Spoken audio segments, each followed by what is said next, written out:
अच्छा, तो अगर मैंने CH3Cl को एक ही वेसल के अंदर बहुत सारा CH3Cl, CH3Cl ऐसे लिया, तो डेफिनेटली इन लोगों के अंदर क्या होगा, ज्यादा अमाउंट ऑफ अट्रैक्शन होगा। तो ज्यादा अमाउंट ऑफ अट्रैक्शन की वजह से उनको मतलब एवापोरेट करने के लिए या फिर बॉयल करने के लिए हमको क्या करना पड़ेगा, ज्यादा अमाउंट ऑफ, हेलो, हाँ कब, हाँ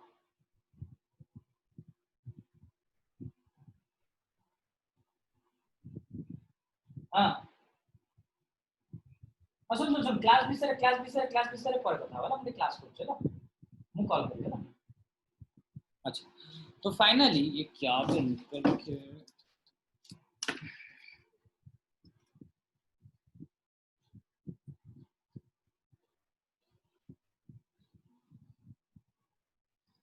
अच्छा, तो फाइनली तो ये जो मॉलिक्यूल्स होंगे उन लोगों के अंदर van der Waals force of attraction क्या होगा, बहुत ही ज्यादा होगा। ये सब मॉलिक्यूल के अंदर van der Waals force of attraction ज्यादा होगा।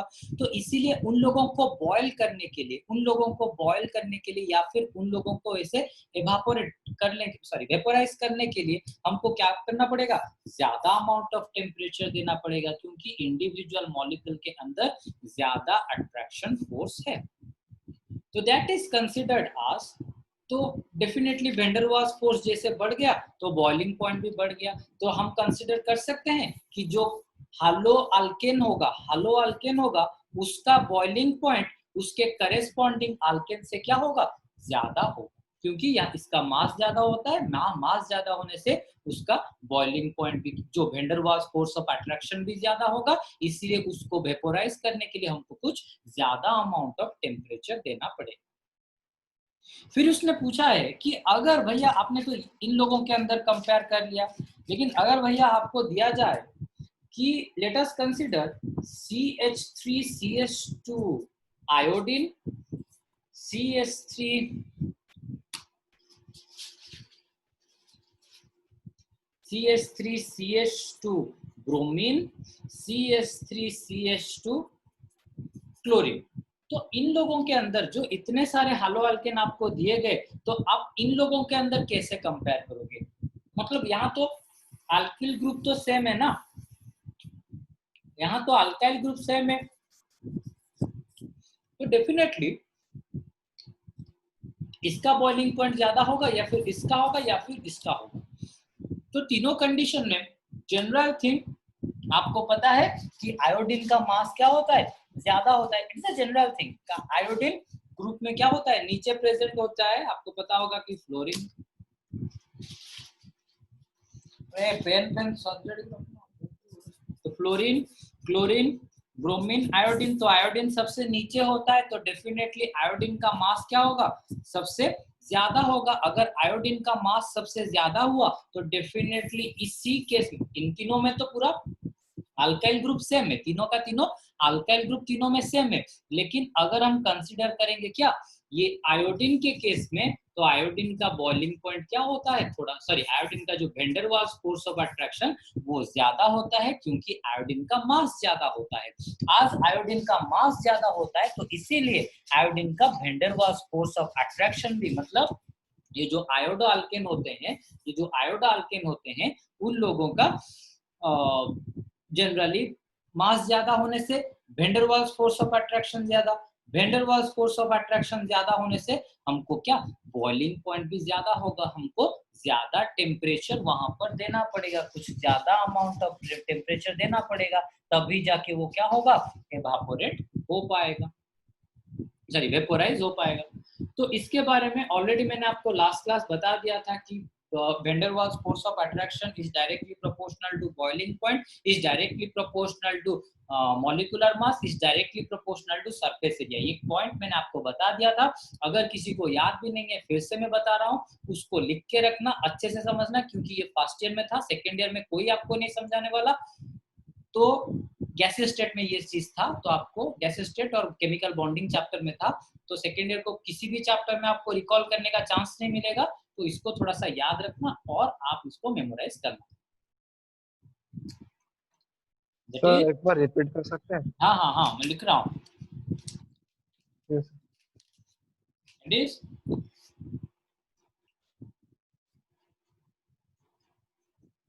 van der Waals force is directly proportional to van der Waals force is directly proportional to boiling point is directly force of attraction. ये अट्रैक्शन फोर्स होता है, ठीक है। van der Waals force कभी repulsive नहीं होता। is directly proportional to boiling point is directly proportional to molecular mass is directly proportional to surface area। मतलब कितना बड़ा है कंपाउंड, ठीक है। ये पॉइंट हमेशा के लिए याद रखना, ठीक है। अच्छा, तो नेक्स्ट हम आते हैं, ये तो हमारा खत्म हो गया वैन डर वाल्स फोर्स और बॉइलिंग पॉइंट के बारे में। अच्छा, दूसरा चीज उसने दिया हुआ है कि अगर आपको आइसोमर्स दिया गया ऑफ सेम मास, हम मॉलिक्यूलर मास को लेके कंपेयर करने वाले थे, जो आयोडो, क्लोरो, ब्रोमो, उनके अंदर भी हमने कंपेयर कर दिया। आप ग्राफ भी देख सकते हो एनसीईआरटी में, आयोडो का बॉइलिंग पॉइंट सबसे ज्यादा है जब CH3 के साथ लगा हुआ है, ब्रोमो का थोड़ा सा कम है, फिर क्लोरो का और भी कम है। फिर जब मैंने इथाइल ग्रुप लगा दिया तो आयोडो का सबसे ज्यादा, फिर ब्रोमो का नीचे और कम, फिर क्लोरो का और थोड़ा सा कम, फिर प्रोपान का आयोडो का सबसे ज्यादा, फिर ब्रोमो का, फिर क्लोरो का, जो कि मैंने अभी अभी आपको बताया। अच्छा, नेक्स्ट वो बोल रहा है कि अगर आपको आइसोमर दिया गया, आइसोमर कैसे ना, देखो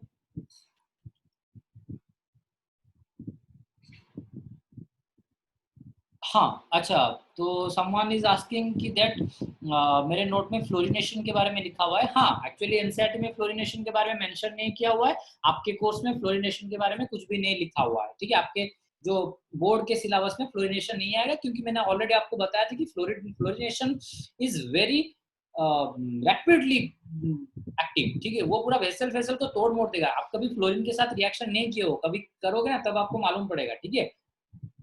अच्छा, नेक्स्ट हम आते हैं, अगर मैंने देखो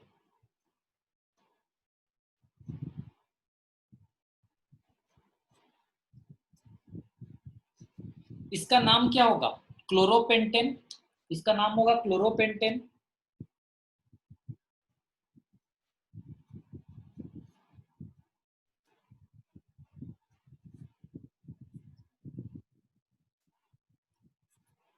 इसमें आइसो ग्रुप है, इसका नाम होगा आइसोक्लोरोपेंटेन, इसका नाम होगा एन क्लोरोपेंटेन, मतलब लीनियर चेन क्लोरोपेंटेन, और क्लोरो एन पेंटेन जिसका फॉर्मूला है C5H11Cl। ये होगा आपका आइसोक्लोरोपेंटेन, ये होगा आपका आइसोक्लोरोपेंटेन। इसका भी फॉर्मूला है C5H11Cl, यू कैन कैलकुलेट। अगर मैंने ये आइसो लिया, फिर मैं ले जाता हूं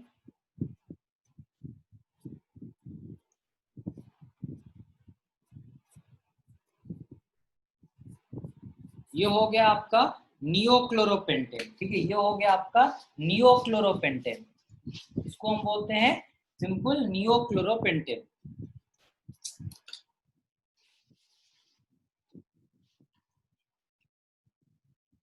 ये और एक आइसोमरिक फॉर्म है नियोक्लोरोपेंटेन, लेकिन इसका भी फॉर्मूला कितना होगा आप कैलकुलेट कर सकते हो, C5H11 क्लोरीन। तो तीनों को कंडीशन में देखो, C5H11 chlorine, C5H11 chlorine, C5H11 chlorine, तीनों के कंडीशन में C5H11 क्लोरीन। तो डेफिनेटली तीनों का क्या होगा, मास सेम होगा, तीनों का मास सेम होगा। तो अगर तीनों का मास सेम होगा तो डेफिनेटली हमको लगेगा कि van der Waals force of attraction is directly proportional to molecular mass. तो अगर तीनों का मॉलिक्यूलर मास सेम हो रहा है तो definitely van der Waals force of attraction भी क्या होना चाहिए, सेम होना चाहिए। Van der Waals force of attraction भी क्या होना चाहिए, सेम होना चाहिए। लेकिन देखो जो भी नोट लिख रहे हो, नोट जो लिख रहे हो, ईच पेज के बाद I will provide you the time, then उसके बाद आप लिख सकते हो। लेकिन अभी समझो, तो ये हो गया आपका तीनों का मास सेम है, लेकिन अगर हमने सरफेस एरिया को कंसेंट्रेट किया, अगर हमने सरफेस एरिया को देखा, तो डेफिनेटली आप तीनों के अंदर कंपेयर कर सकते हो। मैं और एक बार उन तीनों को ड्रॉ करता हूं, तो मैं जिसको भी पूछूंगा आप क्या करना, मुझे बताना कि अच्छा मैं फिर से उसको ड्रॉ करता हूँ, ठीक है। तो जो लिखना चाहते हो वो फिर से लिख सकते हो, ठीक है। मैं फिर से इसको ड्रॉ करता हूँ। मैं जिसको भी पूछूंगा आप बोलना कि सरफेस एरिया किसका ज्यादा है। CH3, CH2, CH2, CH2, CH2, Cl। ये हो गया आपका linear chain chloropentane, that is N क्लोरोपेंटेन।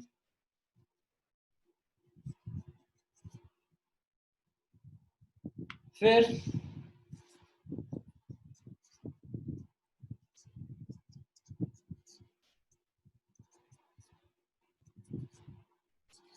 ये हो गया आपका आइसोक्लोरोपेंटेन।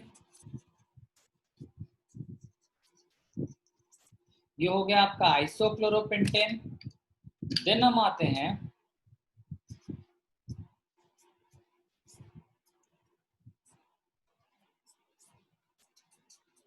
ये हो गया आपका नियोक्लोरोपेंटेन। तो तीनों में से सरफेस एरिया किसका ज्यादा है, आप खुद देख सकते हो कि ये कुछ इतना बड़ा सरफेस ऑक्युपाई कर रहा है, ये उससे थोड़ा सा कम, ये उससे भी कम। तो धीरे धीरे सरफेस एरिया क्या हो रहा है, धीरे धीरे सरफेस एरिया क्या हो रहा है, कम हो रहा है। लीनियर चेन में सबसे ज्यादा था, फिर आइसो में और थोड़ा सा कम, और नियो में और थोड़ा सा कम। तो डेफिनेटली धीरे धीरे जैसे सरफेस एरिया घटता गया, तो मैंने आपको ऑलरेडी बताया था van der Waals force of attraction is directly proportional to surface area. मतलब जिसका एरिया ज्यादा उसका अट्रैक्शन भी क्या होगा, ज्यादा होगा। तो डेफिनेटली आप देख सकते हो इन तीनों में से सरफेस एरिया किसका ज्यादा है, इसका ज्यादा है। तीनों का मास में भी सिमिलर है, लेकिन सरफेस एरिया किसका ज्यादा है, इसके कंडीशन में सरफेस एरिया ज्यादा है। अगर इसके कंडीशन में सरफेस एरिया ज्यादा होगा तो डेफिनेटली इस कंडीशन में होगा क्या, दैट मीन्स इसका van der Waals force of attraction ज्यादा होगा। अगर van der Waals force of attraction ज्यादा होगा तो डेफिनेटली इसका बॉइलिंग पॉइंट भी क्या होगा, ज्यादा होगा। इसका थोड़ा सा कम होगा और इसका पूरा कम होगा। सरफेस एरिया जिसका ज्यादा, van der Waals force of attraction उसका ज्यादा। अगर van der Waals force of attraction इसका ज्यादा हुआ तो डेफिनेटली इसका बॉइलिंग पॉइंट भी ज्यादा, उसके बाद इसका बॉइलिंग पॉइंट, उसके बाद इसका बॉइलिंग पॉइंट, क्योंकि इसका सरफेस एरिया सबसे कम है। खत्म। तो जो भी जल्दी लिखना चाहते हो लिख लो, और ये क्लास खत्म होने के बाद यू शुड अगेन ज्वाइन, ठीक है। जितने भी हो 11 के 11 पूरा ज्वाइन कर लेना, ठीक है। अच्छा, तो one of your friend is asking that कि सर अगर van der Waals force of attraction structural arrangement से भी डिसाइड होगा, डेफिनेटली स्ट्रक्चरल अरेंजमेंट से भी डिसाइड होगा। आप देख सकते हो ये तीनों nothing but the isomers of each other, these three are nothing but the structural isomers of each other। तो डेफिनेटली ये तीनों क्या होंगे, एक दूसरे का आइसोमर हो गए। तो आइसोमर में भी सरफेस एरिया के देख के हम क्या करेंगे, बॉइलिंग पॉइंट डिसाइड करेंगे, ठीक है। जल्दी जल्दी लिखो, देन आपको अगेन ज्वाइन करना है। आज डेफिनेटली हमको फिजिकल प्रॉपर्टी खत्म करना है, ठीक है, क्योंकि ऑफलाइन क्लास में चैप्टर खत्म हो गया।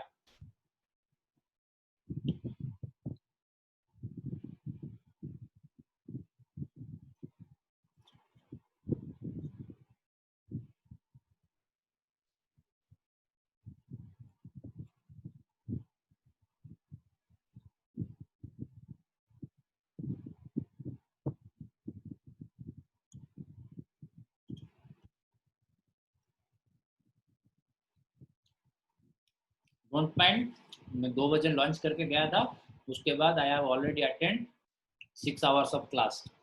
तो मुझे भूख उतना ज़्यादा लग रहा है, ठीक है, अगर होते तो मैं आपको देता, नहीं हो तो बस देखो। अच्छा हो गया।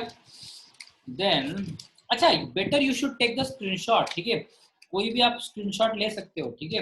यस सर, स्क्रीनशॉट ज्यादा ये सर, टाइम भी कम लगता है। हाँ, क्योंकि टाइम लिमिटेड होता है ना हमारे पास वैसे भी। अच्छा, देन यस हम सर। आज जाएंगे, देखो। अच्छा, उसने और एक पॉइंट बताया है कि अगर आपको बेंजाइल क्लोराइड दिया जा रहा है, ठीक है, अगर आपको बेंजाइल क्लोराइड दिया जा रहा है, मतलब बेंजाइल डाइहैलाइड दिया जा रहा है, ठीक है, अगर आपको बेंजाइल डाइहैलाइड दिया जा रहा है, ठीक है, और डाइहालोबेंजीन्स दिया जा रहा है, ये एक है। आप अगर इसको कंसिडर करोगे, ये ऑर्थो पोजीशन में क्लोरीन लगा हुआ है,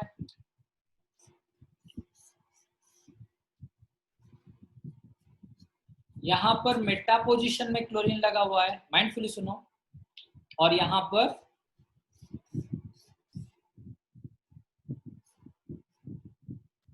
पारा पोजीशन में क्लोरीन लगा हुआ है। एक जगह पर ऑर्थो, दूसरी जगह पर मेटा, तीसरी जगह पर पारा पोजीशन में क्लोरीन लगा हुआ है। तो इन तीनों का nearly boiling point is similar, क्योंकि तीनों का मास सेम, तीनों का सरफेस एरिया भी सेम, तो इसीलिए तीनों का बॉइलिंग पॉइंट भी क्या होगा, तीनों का नियरली सेम होगा। लेकिन ये होता है ऑर्थो, ये होता है मेटा, ये होता है आपका पारा। लेकिन तीनों के अंदर से पारा आइसोमोर का, तीनों के अंदर से पारा आइसोमोर का अरेंजमेंट कुछ, पारा आइसोमर का जो बॉइलिंग पॉइंट होता है वो थोड़ा सा ज्यादा होता है। एनसीईआरटी में थ्योरी में दिया गया है पारा आइसोमर का बॉइलिंग पॉइंट ज्यादा होता है, जो कि ठीक दिया गया है। लेकिन आप लोग देखना एनसीईआरटी में जो डायग्राम में पारा आइसोमर का बॉइलिंग पॉइंट कम कर दिया है, ठीक है, तो you should better correct it, ठीक है। उसका करेक्शन क्या होगा मैं आपको बता दूंगा। तो डायग्राम में वो थोड़ा सा रॉन्ग दिया गया है, लेकिन थ्योरी में करेक्ट दिया गया है।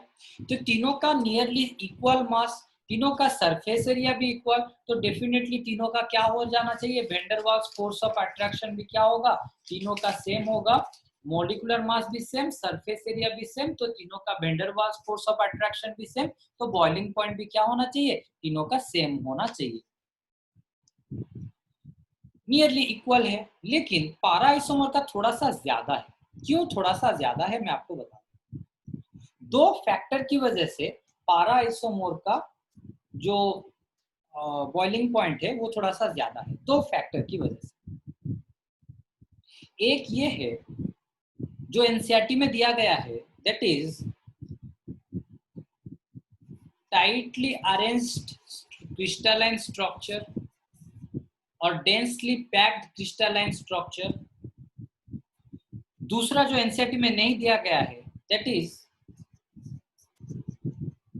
polar structure and dipole-dipole attraction.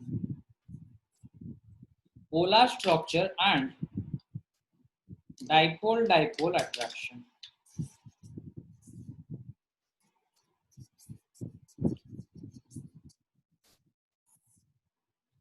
Polar structure and dipole dipole attraction, ठीक है।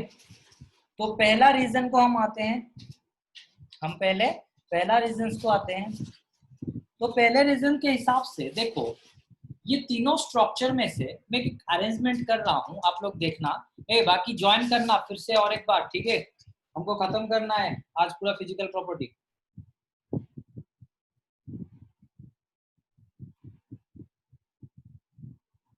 देखो माइंडफुली मैं जो ड्रॉ कर रहा हूं,